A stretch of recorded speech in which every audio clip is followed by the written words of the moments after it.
Okay, Jai Sadgurudev, everybody.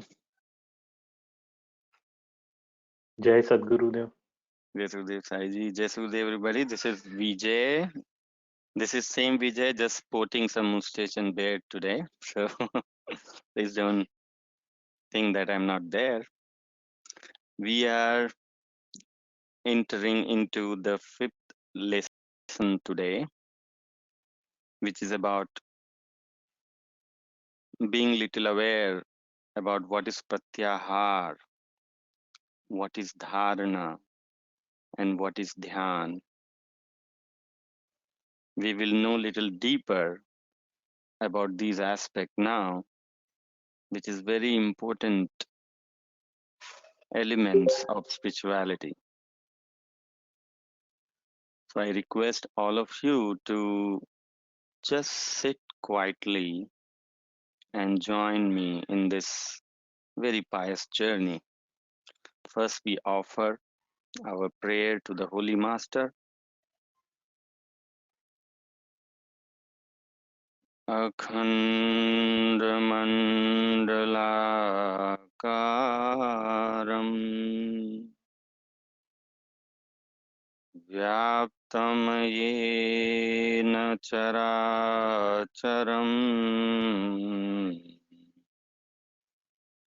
तत्पदं दर्शितं येन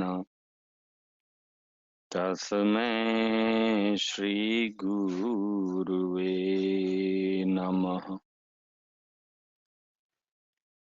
अंडमंडलाकार है व्यापक विश्व महान,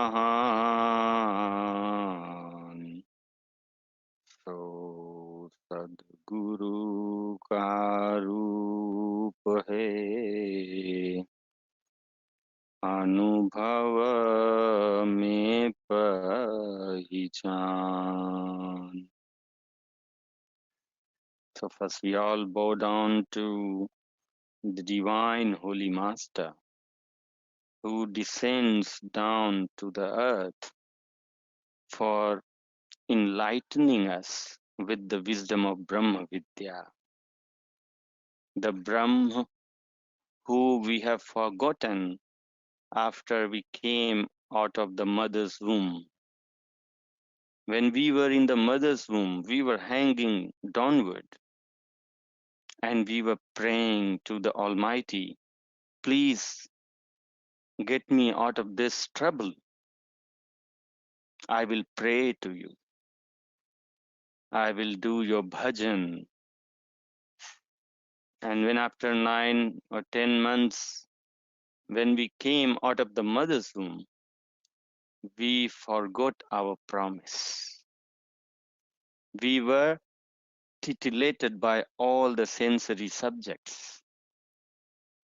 And from then on, our senses, our sensory organs have started chasing the materialistic subjects. The race is on right from the day you were born. From then on, our senses have not taken rest.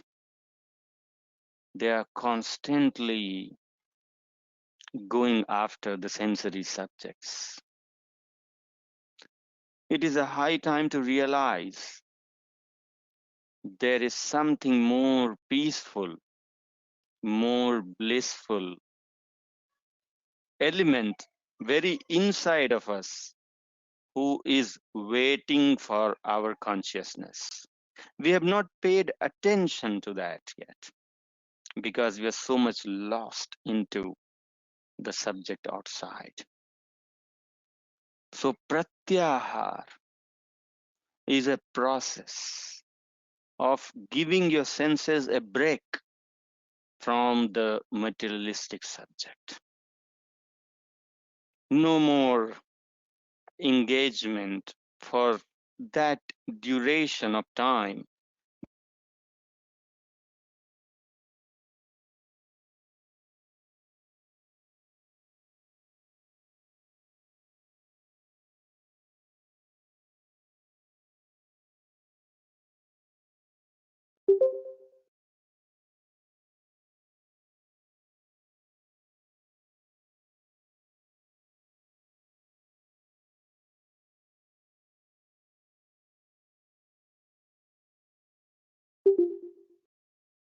A sense of detachment from the sensory subjects.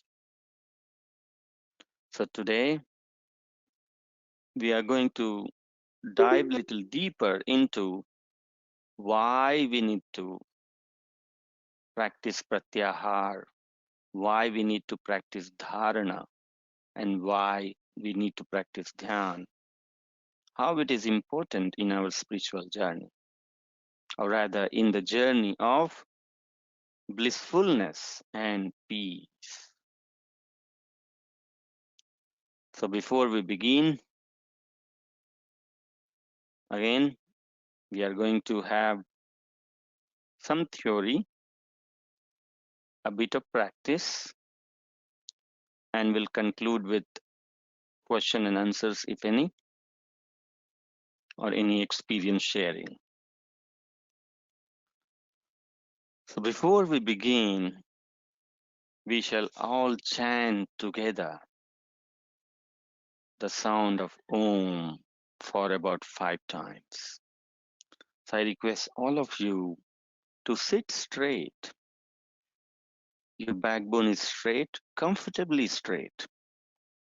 You're not pulling it too tight, nor you keep it loose, but you're comfortably straight. Your hands are resting on your knees. Your eyes are closed. We must make a habit of keeping our body in complete stillness. Whenever you get a chance, for example, now, when you are sitting for a breathing practice, you must make sure that your body is completely still.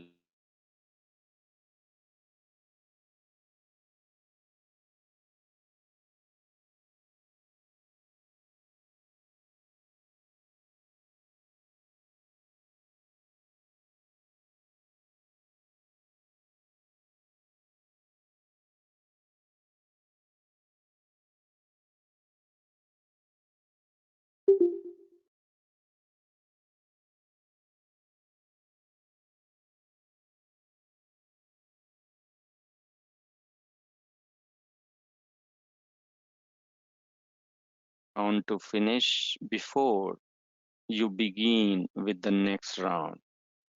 So each iteration of Om chanting, we all are going to begin together.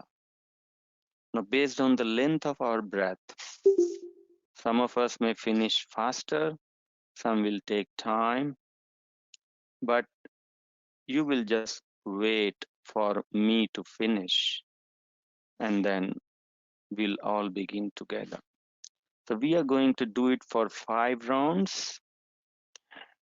The technical limitations may cut my sound off in between, but unless you start hearing me again, that means I have not started with the next iteration. Okay, so let's all take the deep breath in.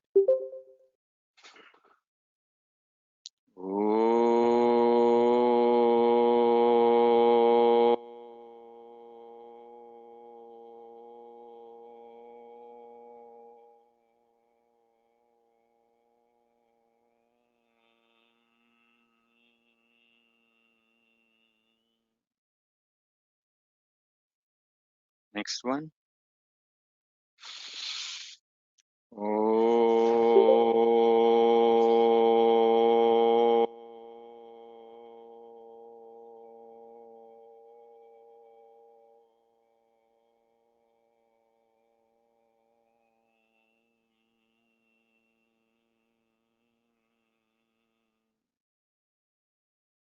one.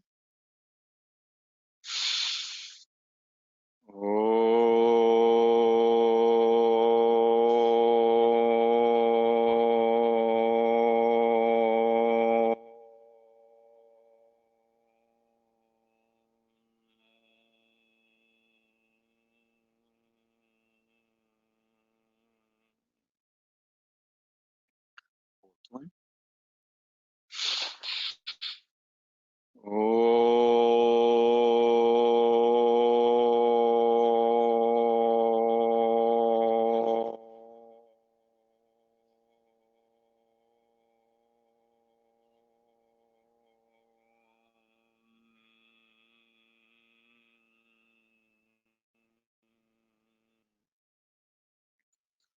And the fifth one.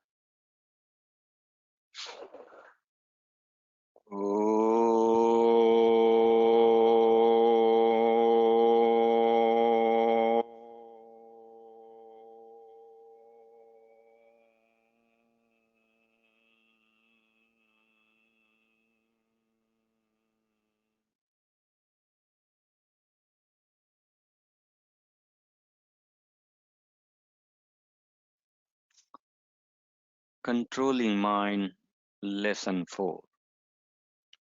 Pratyahar, Dharana, and Dhyan. Among the 8 limbs of yoga, we have Yam, which is about social discipline. We have Niyam, which is about personal discipline. Then we have Asana, Pranayam, and after that, what follows is Pratyahar. So what is Pratyahar? Pratyahar is about withdrawing our senses, withdrawing our indriyas from the sub. You just disengage your indriyas from its subject. And what results when you do that is it will be like your chitta. Then whatever is the state of your chitta, your indriyas will be like that.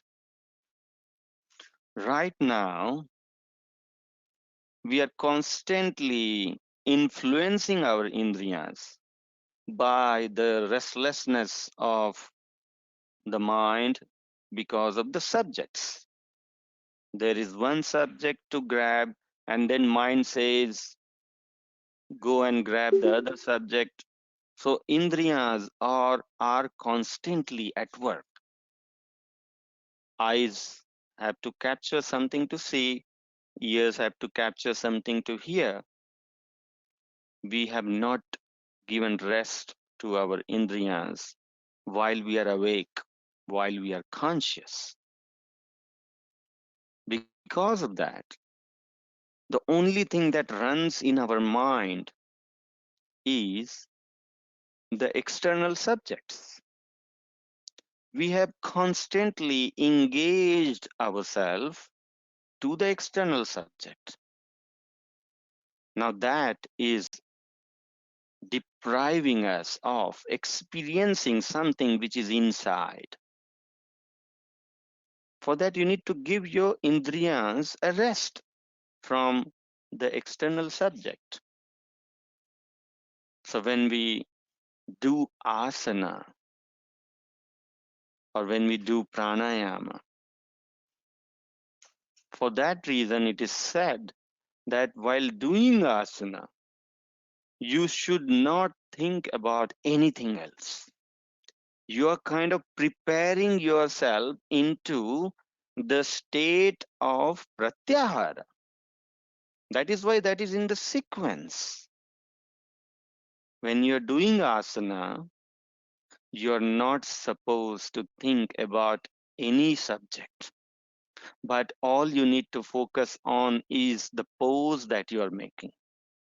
Your concentration should be on the body parts that you are exercising without thinking about anything else. Many people have habit watching television when they are exercising. Many people use that asana time also to maybe hear some kind of news, but that is not the right practice. The reason we are doing asana is because we want to gather from outside to the self, at least to the body first. If not inside, then we begin with the body first. We start focusing on our body.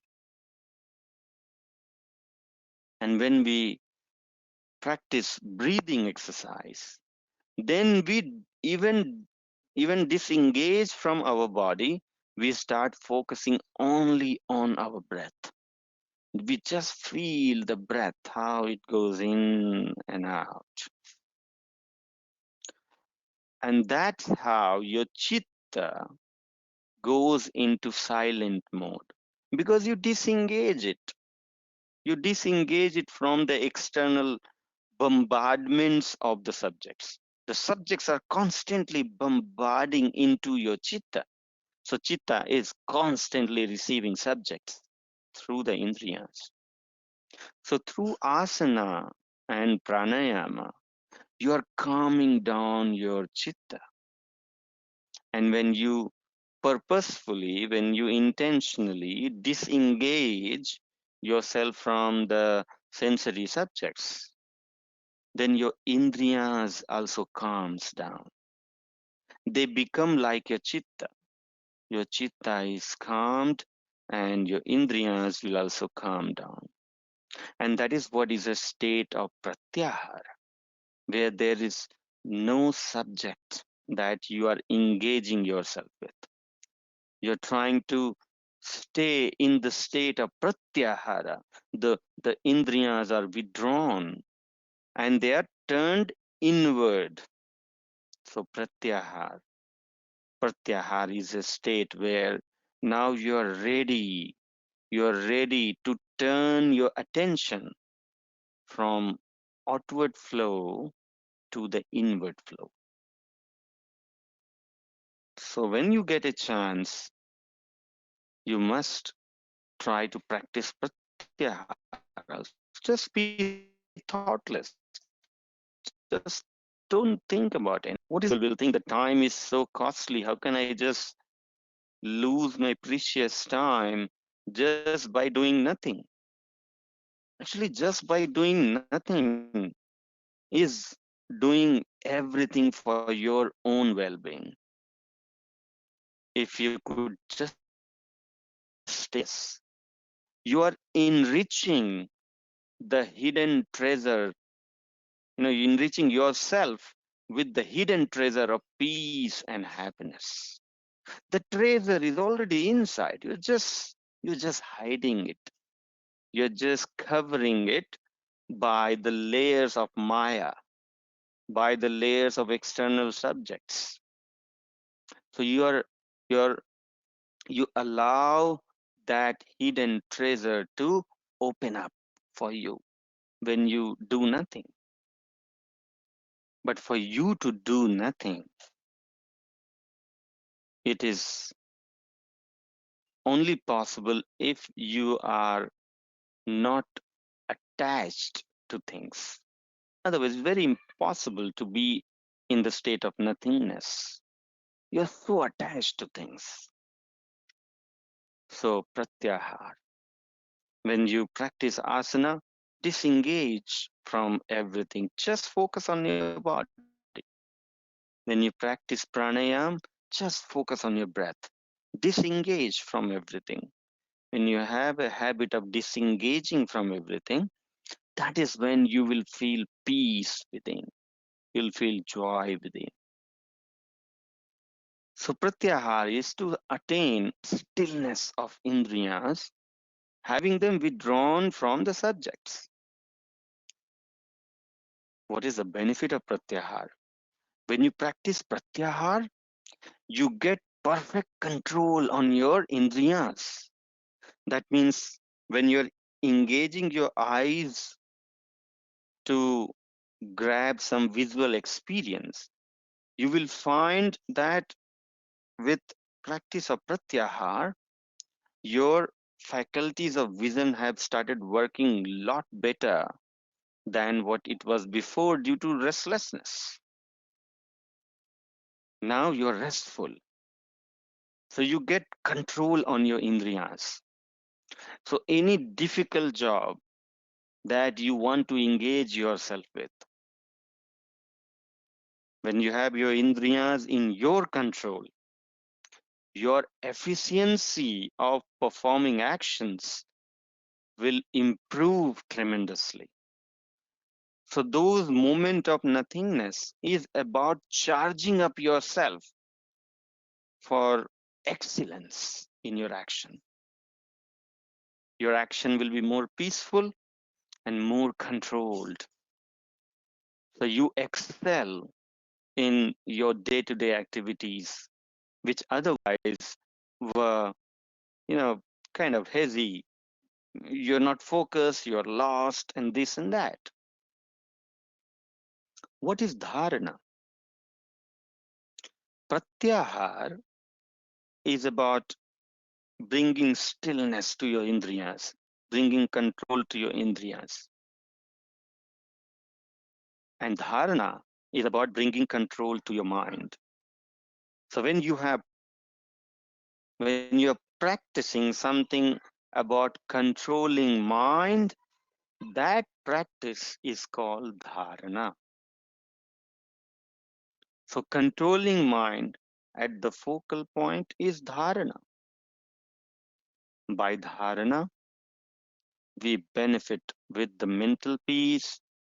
We also benefit with the enhancement of our inner organs, meaning our intellect, our chitta, our mind.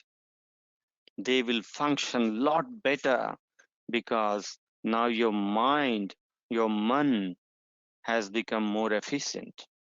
When your man is efficient, in control of you, not in control of the subjects outside. Subjects are not causing any restlessness to your mind because the mind is in your control.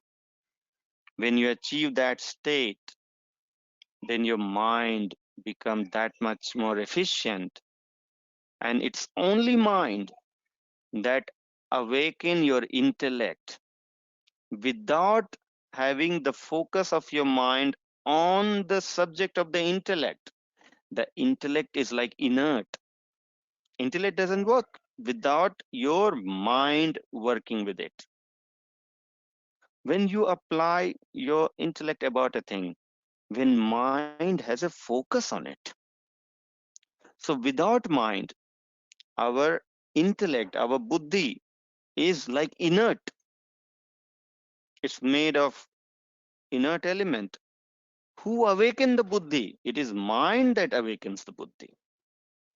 तीन करण मन से जगे मन अनुवेक स्थान. मन जड़ चेतन नहीं बने मन मध्यम प्रमाण. तीन करण मन से जगे मन अनुवेक स्थान. Our Guru says that mind is not an inert entity. Mind is an entity which is between the inertness and consciousness. So mind is not inert by itself. When it derives the consciousness from the soul, the mind becomes active. And it is this mind, this active mind, that passes the consciousness to the intellect, and it awakens the intellect also. So your buddhi is functional, your buddhi is awake only when the mind is in your control. If mind goes restless, then your buddhi is also gone. And that is why when you are in anger, when you are in lust, when you are in a state of complete restlessness, your buddhi is not functioning the way it should function. For that, you have to calm down yourself. You have to bring the stillness in your mind. Why? Because this is how your body is designed. It is the mind that awakens your buddhi for function. So if your mind is not in control, if it is not in stillness, then your buddhi cannot function properly. So dharana is the important thing for our day-to-day life. Vihangam Yoga stage 1 practice is that dharana. When you practice Vihangam Yoga stage 1, you are literally preparing yourself for the best. The best that you can become as a human being is by practicing dharana. When you practice dharana, the mind starts coming to rest. And when mind comes to rest, the pratyahar happens automatically. So when you perfect your dharana practice, automatically your pratyahar, the state of pratyahar is also attained while you're in dharana. You are disengaged from all the subjects. So Vihangam Yoga stage 1 practice encompasses the benefit of pratyahar as well. You gain control on your indriyas by the practice of Vihangam Yoga stage 1. But we must know that the human life that is gifted to us is not just about establishing interaction with the external subjects and doing excellent function or action in our day-to-day life. That is not what the human life is totally meant for. There is a bigger opportunity in a human life, which is why there is a need of dhyan. So what people call meditation in some other systems of yoga, probably today we'll understand that we are loosely translating the dharana itself to meditation. Whereas there is a big difference between dharana and dhyan.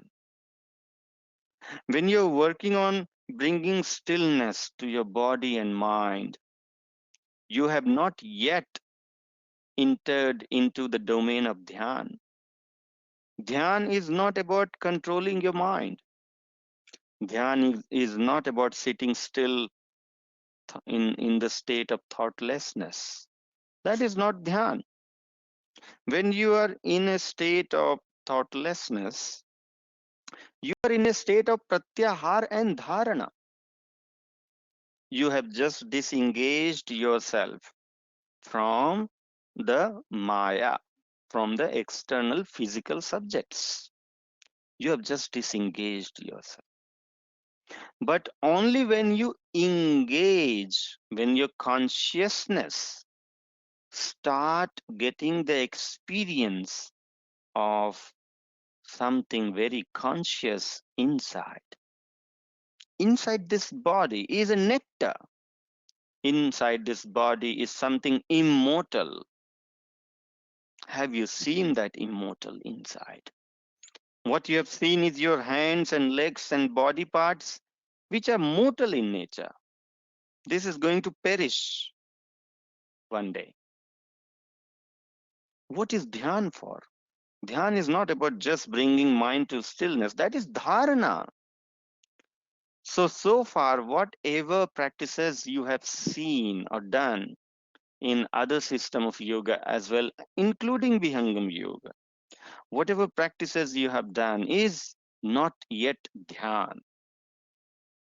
Whatever you try to do is never in the domain of dhyan, because dhyan is not something that you can do. You can only do dharana. You can do dharana where you try to bring your attention to one subject, to one point, to one focal point. That is called dharana. Man bandhe so dharana. शब्दाकार सो ध्यान शब्द स्वरूप समाधि है परम तत्व विज्ञान. So when you're trying to bind your mind to a point, you're actually practicing dharana. But dharana is a stepping stone for you to go into a state of dhyan. Why should you know this? In your day-to-day life, all you need is the perfection of your dharana. But you have not taken birth in a human life just for leading your day-to-day life. That is not the only thing you're supposed to do in the human life. The earth, the dharma, calm, and moksha. You have to prepare for moksha as well. If you do not prepare yourself for the devotion of Almighty, that means you're inviting the trouble in your life. Trouble in the sense, it's not a physical trouble, it is internal trouble.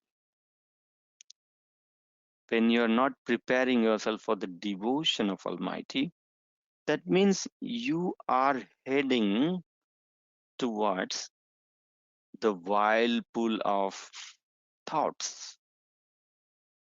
Because more you engage with the subject outside, more you disengage from the eternal, the stillness of the divinity, more you are building a character within you which is of restlessness.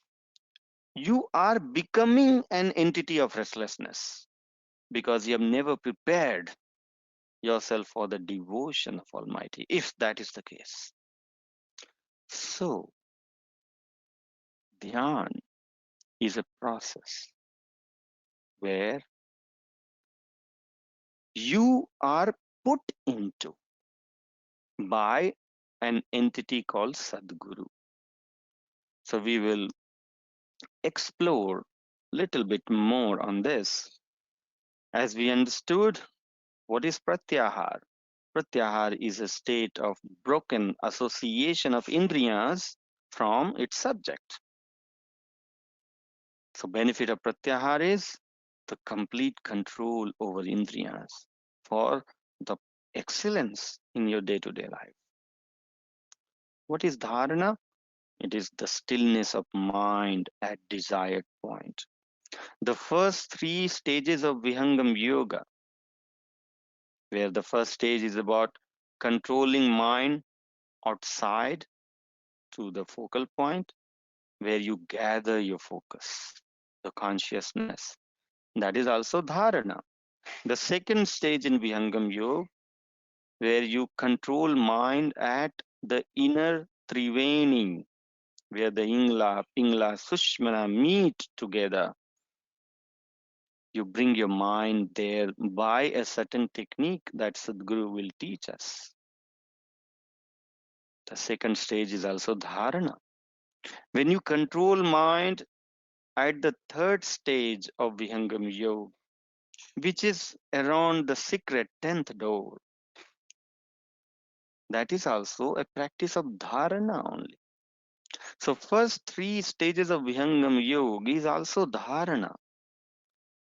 But it is this dharana which will eventually culminate into dhyan when you connect with the Sadguru energy. What does Sadguru energy do? The Sadguru energy will start working right from the stage 1 itself. Sadguru energy starts working with us right from stage 1.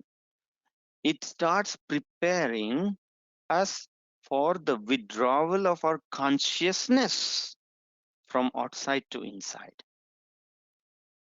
So dhyan is a state in which your consciousness starts traveling inside. Your consciousness are pulled inside and it connects to the other conscious entities. It first connects to the self and gives you the self realization who you are. And eventually it connects you to the Akshar Brahm and to Sadguru entity. Eventually, finally, it will lead you to the connection with the Almighty. These are all conscious entities. Conscious means something which is live. It's not inert or dead entity. God is live entity who is watching us all the time. Sadguru is live entity who is watching all the souls all the time. Akshar Brahm is a live entity. It is his vibration which is there in this entire cosmos. The scientists are discovering there's some vibration in every coordinate of this creation. Who is imparting that vibration? There is a live entity who is the reason for this creation. That entity is called Akshar Brahm.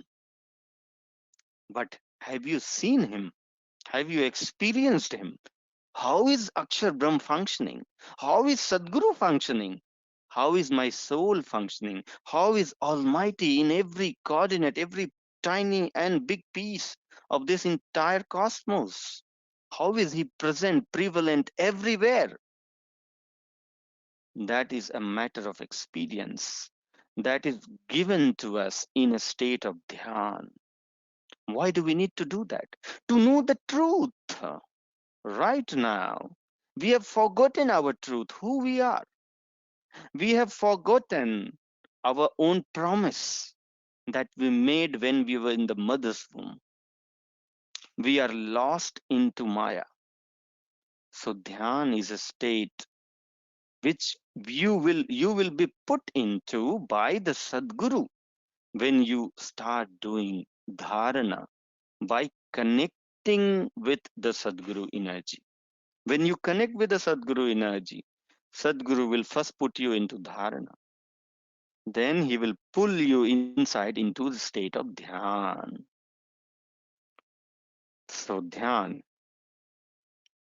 is something which is performed by the consciousness, not by the body or mind. Dhyan happens only after 10th door opens. 10th door is closed by Kundalini. So 10th door will open when the Kundalini awakens. And Kundalini awakens in Vihangam Yog by the Sadguru energy. When you have deep devotion for Sadguru and you sit in meditation, Sadguru energy will work and it will shower you. The Sadguru will shower you his energy from top to bottom and your Kundalini will awaken. So Utkat Shraddha Guru Charan खुले सुषमना द्वार यह प्रत्यक्ष प्रमाण है बहुभेदी जनपार. Millions of disciples have experienced this, that when they have deep devotion for Sadguru, the Kundalini awakens. Why? Because that's how Sadguru works with the disciple. So dhyan, do you think is it possible? Is dhyan possible without Sadguru? Sadguru is essential for dhyan. That is why it is our prime duty to seek and surrender the true Sadguru in our life. One who is present everywhere. Not Sadguru is not a human being. Sadguru is a divine entity, a conscious entity. It is something that we need to learn more about in future session. What is Sadguru? We will conclude the session today with the brief practice of meditation. I request all of you to chant with me the 5 rounds of Gayatri Mantra. When we say Dhiyo Yo Naha Prachodayat, feel as if you are praying to the Almighty for the righteousness. Let's all sit still. Our face is forward. Take the deep breath in and out.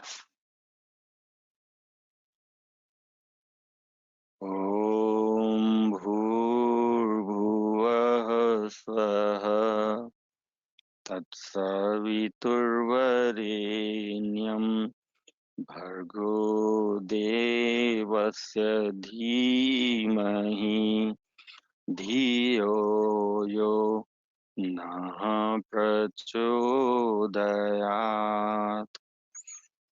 Om Bhurbhuvah Swaha Tatsaviturvarenyam Bhargo Devasya Dhimahi Dhiyo Yo Nah Prachodayat. Om Bhurbhuvah Swaha Tatsaviturvarenyam Bhargo Devasya Dhimahi Dhiyo Yo Nah Prachodayat. Om Bhurbhuvah Swaha Tatsaviturvarenyam Bhargo Devasya Dhimahi Dhiyo Yo Nah Prachodayat.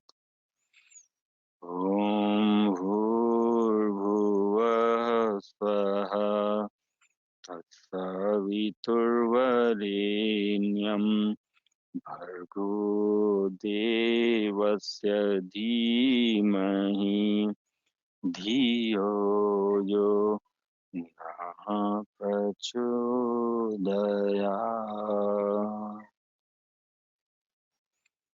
Now those who are wearing specs, they can take it off.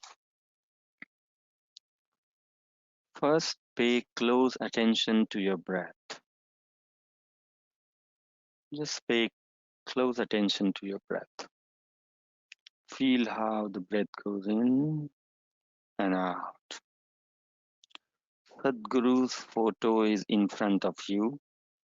If you do not remember Sadhguru's photo, you can watch his appearances first on the presentation. Just feel how Sadhguru look like, and then you can remember Sadhguru before you begin your meditation. Sadhguru is all in all in this journey of spirituality.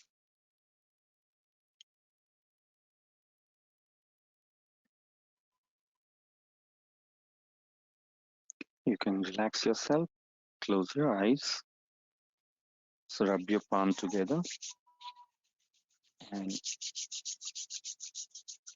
apply it gently on your eyes, slide it over your head.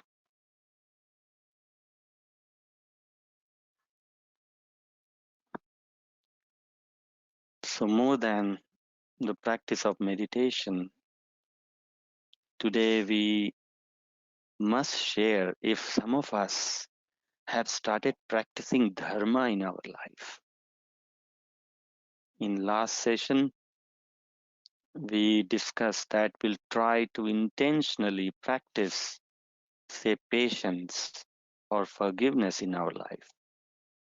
We want to find an opportunity where we can exercise these qualities of patience, of forgiveness, of truth, of no anger, So if there are any encouraging story among us, this is the time to share and encourage others. Was there any change that we brought in our life by exercising these qualities? Have we shown our patience towards our spouse? Have we shown our patience towards our kids? Have we shown patience in the difficult job that we are performing?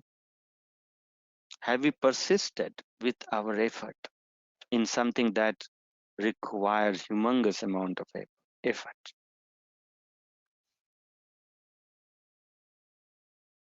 So this set of 10 qualities that define human being. We are a human being when we exercise these qualities. Believe me, if you add these qualities into your practice, the transformation has already begun. If you at least show willingness to adopt these qualities in you, the transformation has already begun. This session is already successful. So with this very motivation, where we are heading to become a nice human being by adopting these qualities, we will head on to the next session next Sunday, where we'll certainly, try to learn more about what more we are missing in our life if we are not spiritual. Our next session, which is about which is about preparation for dhyan and samadhi. The final session, preparation for dhyan and samadhi. Are we preparing anything for that? We are not, right? So the concluding session is going to leave us with a food of thought to something, to bring something else in our life that is missing in our life right now. It may not be our priorities, something very important to really give us a sense of happiness, a joy. Just that element which is missing in our life. If we add it, the life will start improving. But for that, the dharma is essential. That's why I'm stressing today to at least become a human being first. So please, I request all of you to practice these qualities in our day-to-day life. We become patient, we become forgiving, we try to, attain the state of detachment in us. We stay honest in our life. There's purity at all level, body, mind, intellect, and soul. We have control on our indriyas. We sharpen our intellect by engaging in study of Svarved or the Vedas or Upanishads or Bhagavad Gitas, the spiritual books written by the enlightened masters. So by that, we will sharpen our intellect. We'll sharpen our intellect by the practice of breathing. Breathing is very important for sharpening of our intellect, of our buddhi, and the wisdom. So Vidya, the knowledge of Brahma Vidya, which is given in Svarved, which is there in Bhagavad Gita, it is there in Vedas and Upanishads. In hints, we enrich ourselves with that. We become truthful in all levels, and we try to have control on our anger. These 10 righteous qualities are what we have to develop within us. If we truly seek the happiness and peace in our life. We have no shortcut but to develop these qualities. Okay. Thank you so much. We will open up for any question and answers. Otherwise, we'll conclude and see you again next week.